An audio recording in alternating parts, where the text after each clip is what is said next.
Hey guys, welcome back to the HRE Wheels YouTube channel. Today we're going to introduce you to a project we've been working on for a little while now and are stoked to be a part of. If you follow Shawn from AutotopiaLA, you may have seen a few clips of his Mustang Fox Body. And although it's still got months worth of work left until completion, we wanted to bring you some behind the scenes insight into picking the wheel style and finish for this car, as well as take you guys to the shop where this incredible project will be coming to fruition, Ruffian Cars in Orange County, California.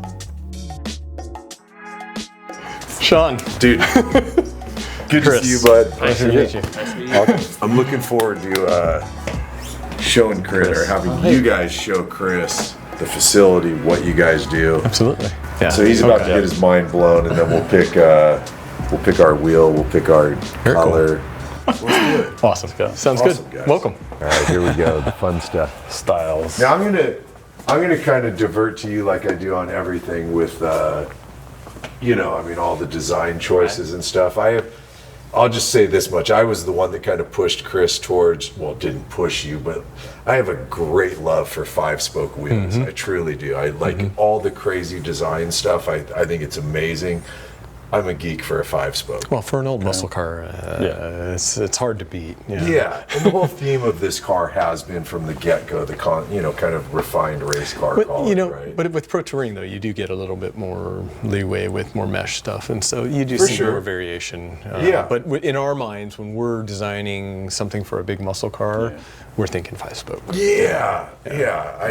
So I guess immediately the Fox is smaller. It's actually quite a small car nowadays. So I was concerned about going too big on the muscle cars that we've done before. One of the things I do like to do is go with a black hoop, just to try to, it combines with the tire and makes it a little bit more meaty, because we're used to seeing the muscle cars with the thick wall tires, and they look funny, I think, with too low profile tires. So, they do.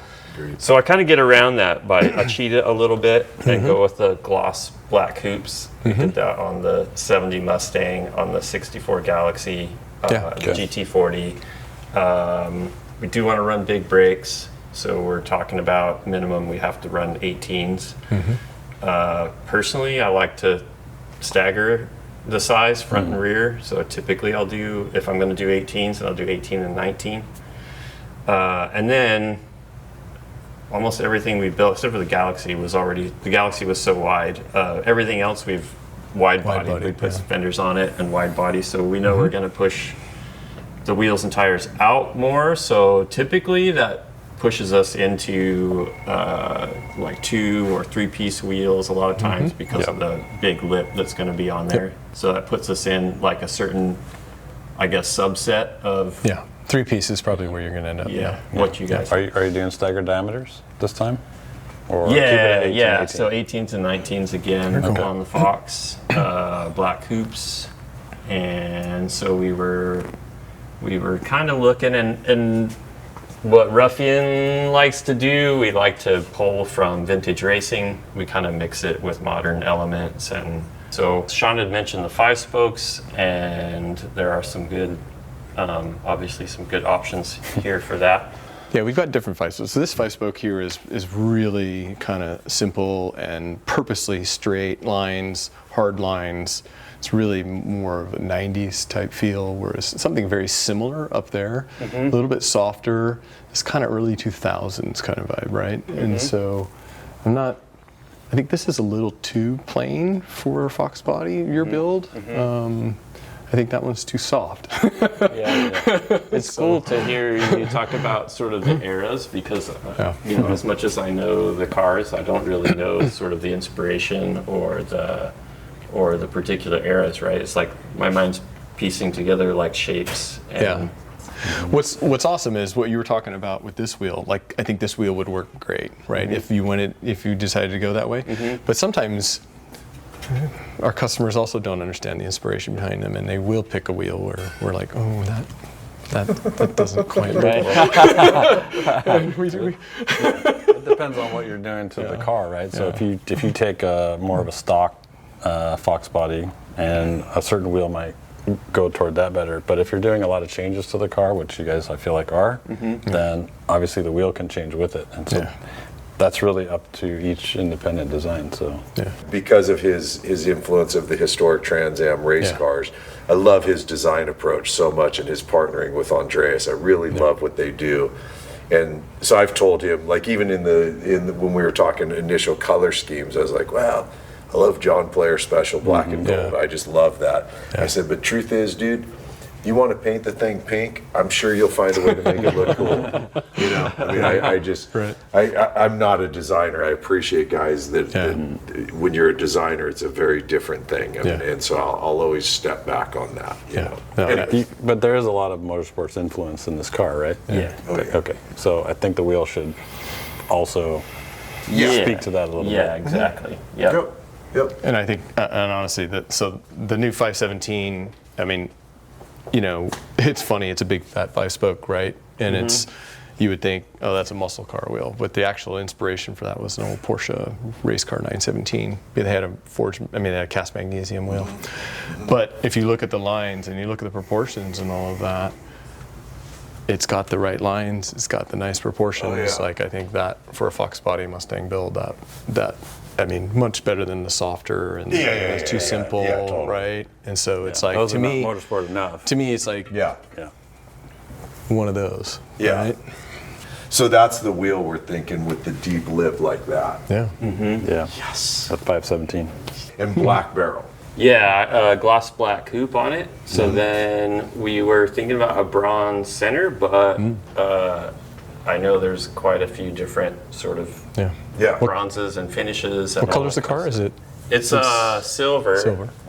With orange accents. And nice. Bronze ties well with orange and silver. So yeah, you're starting in the right spot. Yeah, I'm a sucker for bronze centers. I love them. So Let's check out our finishes. So these are our bronzes. So we have, as a standard finish, just a gloss bronze powder and then a satin bronze. This is one of our most popular finishes here. And then we start to go into the ones where we do a tumbled finish, which we call stone, and we'll put a translucent clear on it and then put a satin over it. Same thing with a hand brushed with a translucent clear and a satin over it. And then all the way to this one, which goes to a full high polish. And then we put the translucent clear with the satin. And this one really gives more of an anodized look with a little more depth. Right. But this is warmer. It's got a little more red in it. And then obviously we even have some coppers. But I would think these, and maybe this, I mean, these are subtly different. It's the same powder coat, but the under with the brush ends up giving it a slightly different tone. But seeing them here, this is very different. And then when you see them in the light. And also, if you have a really deep lip, like you might, you want to consider that, because you're not getting as much light into that. And so it'll actually be darker. Okay. And if the center was out closer, But these are all fairly warm, and they all go well. They go well with silver and orange. Okay. That's the nice thing. I think the orange will help them pop. Well, I got some spray outs, so we can. Yeah. Nice. We can. Yeah, let's grab those and grab those. These. Let's see how I was talking about the highlights earlier. That looks good. Right. Yeah, so this looks really nice with the orange because of the really highlight. Does. Whereas this has a different color highlight. That's so good right there. Yeah. Wow, I was not feeling thinking, this. God, it's so funny. Initially, I was I'm not thinking feeling the this in the lighter light. colors. When you put that in the sun, it's really different. It changes radically, dude. Yeah. I mean, that just looks fantastic. That color looks beautiful. And it does have some flake, so when you get it in the sun, it does pop it quite a bit more. Yeah, I like it a lot. That's badass, dude. I love that combo right there. It's so sick. It's gorgeous. So good with the orange. Rad. Sweet. Easy. Awesome. When he pulled that off the wall, I was thinking I was like, wow, it doesn't even look bronze. It looks too dark. But when you see it in the light against these colors, it really does change outside a lot. Yeah. On the 517 has a very forward-facing, like A surface, and then it has a really deep, what we call B surface. Yeah. And so you're going to get a big difference between the front and the sides. A lot of shadow, so that helps define the depth of the wheel too. So. Yeah. I think that's a good choice. Beautiful. Do you guys want to get a tour? To see that HRE wheels are actually. You actually want to see how they're made? Yeah. In America, You want to see how they're made? in Yeah. California. Yeah, we can go check that out. Yeah, let's do it. Awesome. For sure. Very cool. So you get your forging from them, and then everything is cut, assembled, manufactured here. We're pretty open about that. Most of our raw material actually comes from Taiwan. And everyone's like, why don't you use the American stuff? And well, we do use some American alloys, but we never went there because it was cheaper. We went to Taiwan years ago because it was better. They would innovate with us, and the alloy and all of that is just better. And so we recently just wanted to confirm. We did some testing. We made identical wheels out of basically American material and Taiwanese material. And we stopped the test after it had gone twice as long. The factory in Taiwan that we work with is a really modern, they've invested tens and tens of millions into the factory, and the Americans just haven't been able to do that, so they haven't been able to keep up. Yeah. So we're dealing with a much more modern, much more up-to-date partner, and they work with us too whenever we need anything. And so we just work with them because they're better.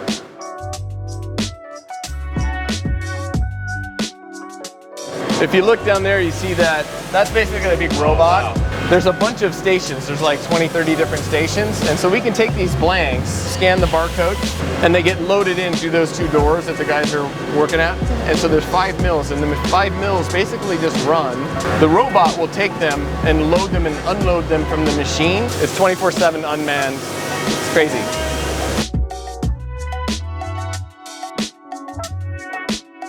In here, this is where they're going to do the hand brush finish. What's cool is it's all done by hand, so it's not going to be quite the same. It's not going to be quite perfectly uniform, and we actually like that. So when you put the clear coat on it, you see that slight variation, and you can tell that it was done by hand. Yeah. We've got all this complex computerized stuff, all that stuff, but then we turn around. If you get the brush finish, you've got a hand-applied finish, right? Like, I'm far from the geek that you guys are, but I love it's just fun to get the better understanding of what it is you do, One of the simple things is the fasteners, right? I mean, you build a car, they're critically important. Yeah. These things hold the wheels together. They've got to be strong, they've got to last, they've got to not corrode and all of that. And so these are ARP. It's a custom high-strength stainless. It's heavy, but they last forever. When we're looking for weight savings, then we'll swap it with the titanium. Those are also made by ARP. I mean, I'm sure you know the difference, but you feel the... Yeah, I just like the titanium. Give it to me. Dude, Yeah, it's like the plastic. weight Feels like- difference is That's only 4, Yeah. so if you have 40, imagine. Yeah. And so,